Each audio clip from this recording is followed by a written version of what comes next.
Assalamualaikum warahmatullahi wabarakatuh. Perkenalkan, nama saya Kris Darmawan. Pada kesempatan kali ini saya akan mempresentasikan terkait proposal tugas akhir yang berjudul Pengaruh Aksi Boikot Produk yang berafiliasi dengan Israel terhadap laba bersih PT Unilever tahun 2019 sampai dengan 2023. Pemaparan ini ditujukan untuk menyelesaikan tugas ujian akhir semester mata kuliah metodologi penelitian akuntansi. Pada pemaparan materi ini juga proposal yang digunakan adalah proposal pada tugas semester genap pada tahun 2025. Selanjutnya, daftar isi pada pemaparan ini yang pertama membahas terkait dengan bab satu atau pendahuluan, selanjutnya bab 2 landasan metode, bab 3 implementasi metode dan usulan, dan yang terakhir kesimpulan. Yang pertama bab satu atau pendahuluan. Latar belakang saya mengambil judul terkait dengan pengaruh boykot ini adalah boykot produk merupakan salah satu bentuk protes yang bertujuan untuk memberikan tekanan ekonomi kepada pihak yang dianggap bertanggung jawab atas konflik tersebut. Aksi boykot seringkali mempengaruhi kinerja keuangan perusahaan yang produknya terkait dengan pihak yang diboykot. Beberapa produk Unilever diduga memiliki afiliasi dengan Israel sehingga menjadi target aksi boykot oleh konsumen yang peduli dengan isu Palestina. Sentimen konsumen terhadap isu-isu politik dapat berdampak signifikan pada kinerja keuangan perusahaan tersebut. Penelitian penelitian terdahulu yang membahas materi ini yang pertama, Sari dan Wijaya tahun 2020 mengkaji pengaruh sentimen publik terhadap kinerja saham, menyatakan sentimen publik mempengaruhi signifikasi terhadap kinerja saham terutama dalam jangka pendek.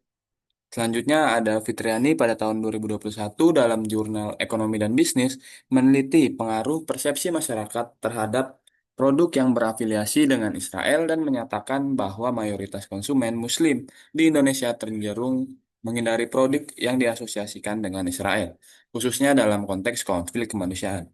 Yang ketiga, penelitian oleh Nur Aini dan Hadi pada tahun 2022 meneliti reaksi pasar terhadap kampanye boykot dan menunjukkan bahwa kampanye yang masif dan terorganisir dapat berdampak langsung pada angka penjualan bulanan suatu merek. Dan yang keempat, penelitian yang dilakukan oleh Nur tahun 2023 dalam jurnal Economics, Business, dan Management Science Journal menekankan pentingnya teori signaling dalam pengambilan keputusan investor berdasarkan informasi yang disampaikan oleh perusahaan.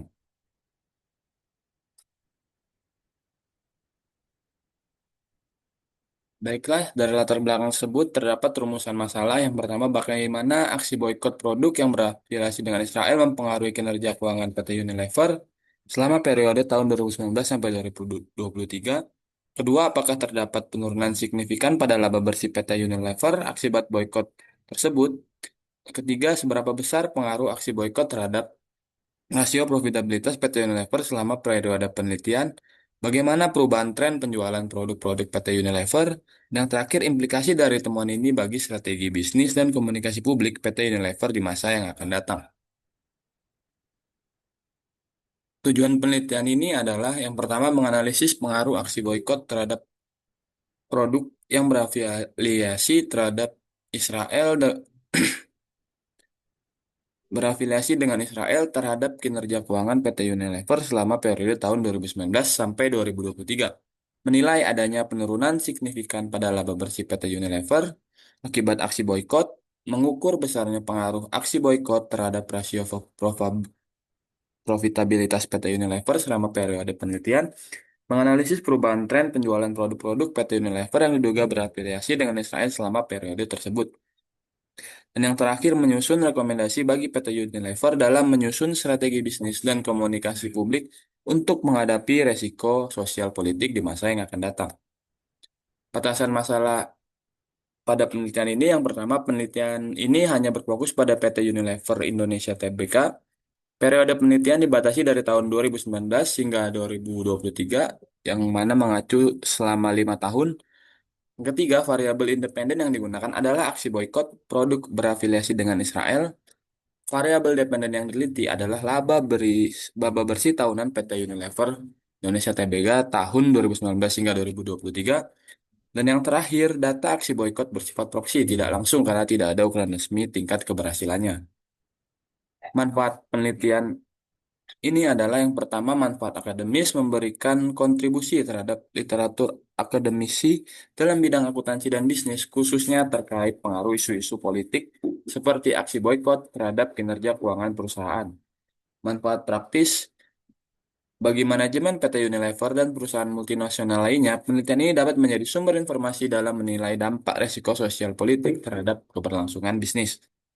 Dan manfaat sosialnya adalah meningkatkan kesadaran masyarakat, khususnya konsumen, tentang bagaimana keputusan pembelian mereka dapat mempengaruhi kinerja dan strategi suatu perusahaan. Selanjutnya, pada bab satu ini terkait metode penelitian. Penelitian ini menggunakan pendekatan kuantitatif dengan jenis penelitian asosiatif kausal. Dengan pendekatan ini dipilih untuk menguji hubungan dan pengaruh antar aksi boikot terhadap variabel laba bersih perusahaan.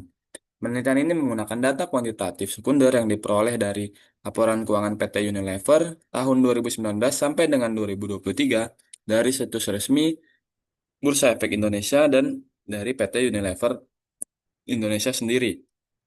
Yang kedua, data tren aksi boikot dan intensitas kampanye yang diperoleh dari pemberitaan media, media sosial, dan laporan lembaga pemantau konsumen atau lembaga swadaya masyarakat. Baiklah, kita lanjut ke bab 2 terkait dengan landasan metode. Landasan teori dari penelitian ini yang pertama, teori stakeholder. Dalam konteks aksi boikot, konsumen sebagai stakeholder dapat mempengaruhi kinerja perusahaan melalui keputusan pembelian mereka. Selanjutnya ada teori legitimasi, yaitu ketika perusahaan diasosiasikan dengan isu kontroversial seperti konflik Israel-Palestina, legitimasi sosialnya dapat terganggu, yang akan berdampak pada kinerja keuangan perusahaan tersebut.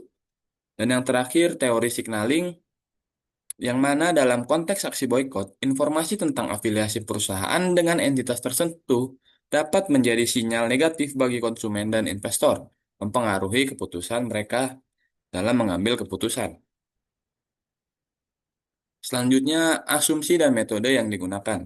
Yang pertama, aksi boikot yang terjadi memiliki dampak ekonomi terhadap perusahaan. Selanjutnya, data yang digunakan valid dan dapat dipercaya karena berasal dari Bursa Efek Indonesia dan tren Google yang yang diberitakan. Selanjutnya, tren aksi boikot dapat direpresentasikan secara kuantitatif, volume pencarian kata kunci tertentu dan jumlah pemberitaannya. Yang keempat, tidak terdapat faktor dominan lain seperti pandemi, krisis ekonomi, atau perubahan kebijakan besar.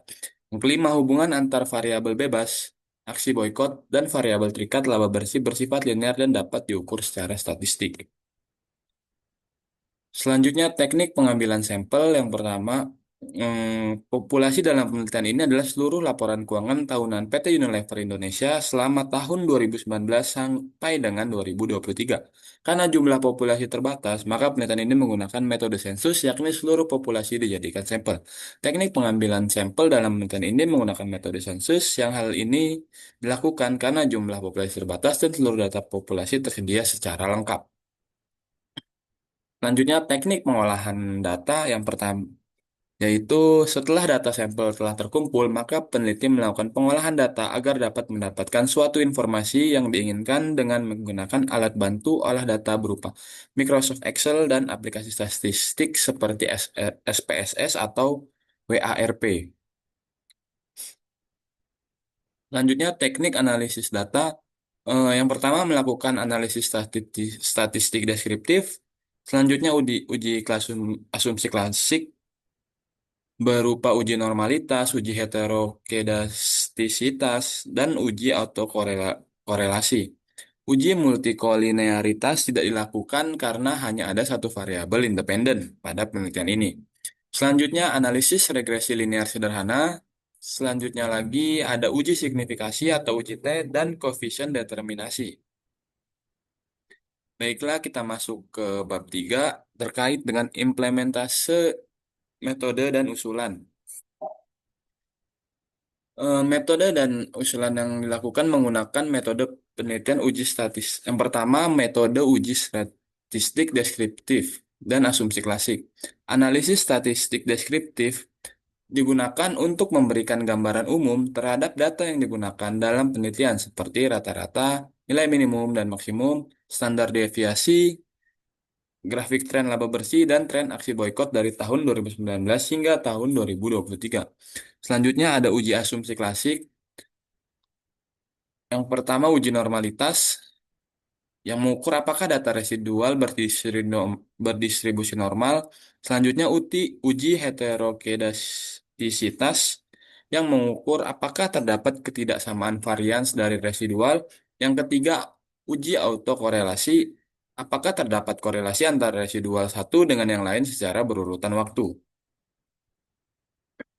Selanjutnya ada analisis regresi linear sederhana, yaitu analisis ini digunakan untuk menguji pengaruh aksi boykot variabel X terhadap laba bersih yang berupa variabel Y. Dengan model regresi yang digunakan adalah Y sama dengan konstanta ditambah koefisien regresi ditambah dengan error term. Dengan keterangan Y adalah laba bersih PT Unilever Indonesia dalam rupiah. X sama dengan intensitas aksi boykot diukur dari indeks tren atau data kuantitatif lainnya. Alpha berupa konstansa dan beta berupa koefisien regresi dan E adalah error term atau kesalahan pengganggu. Selanjutnya ada uji signifikasi dan koefisien determinasi. Uji si- Uji signifikasi digunakan untuk mengetahui apakah aksi boykot berpengaruh secara signifikan terhadap laba bersih secara parsial dengan tingkat signifikasi 5% atau alfa sama dengan 0,05. Sedangkan koefisien determinasi digunakan untuk mengetahui seberapa besar kontribusi variabel independen, yaitu aksi boykot dalam menjelaskan variasi dari variabel dependen atau laba bersih. Selanjutnya, hipotesis penelitian ini, maka yang pertama, H0. Aksi boykot produk yang berafiliasi dengan Israel tidak berpengaruh signifikan terhadap laba bersih PT Unilever selama periode tahun 2019 hingga tahun 2023. Dan yang kedua, satu atau hipotesis alternatifnya, aksi boykot produk yang berafiliasi dengan Israel berpengaruh signifikan terhadap laba bersih PT Unilever selama periode tahun 2019 hingga tahun 2023. Sehingga operasionalisasi variabelnya adalah kerangka pemikiran dalam penelitian ini dimulai dari asumsi bahwa boykot berdampak terhadap perilaku konsumen. Perubahan perilaku konsumen kemudian menurunkan penjualan yang akhirnya tercermin dalam penurunan laba bersih. Sehingga kerangka pemikirannya adalah aksi boykot atau variabel X berpengaruh terhadap variabel Y yaitu laba bersih PT Unilever Indonesia periode tahun 2019 hingga tahun 2023. Selanjutnya kita sampai di simpulan. Simpulan dari proposal penelitian ini adalah yang pertama, penelitian ini bertujuan untuk menganalisis apakah terdapat pengaruh signifikan antara aksi boykot terhadap produk yang berafiliasi dengan Israel dan kinerja keuangan PT Unilever Indonesia, khususnya laba bersih dalam periode tahun 2019 hingga tahun 2023. Melalui pendekatan kuantitatif dengan metode regresi linear sederhana, penelitian ini akan menguji hubungan antara intensitas aksi boykot sebagai variabel independen dan laba bersih sebagai variabel dependen. Diharapkan hasil penelitian ini dapat memberikan gambaran empiris mengenai pengaruh aksi kolektif konsumen terhadap kinerja perusahaan multinasional dalam konteks sosial politik global. Baiklah, demikian yang bisa saya sampaikan. Kurang lebihnya mohon maaf apabila ada kekurangan materi dan salah kata. Mohon dimaklumi. Terima kasih. Wassalamualaikum warahmatullahi wabarakatuh.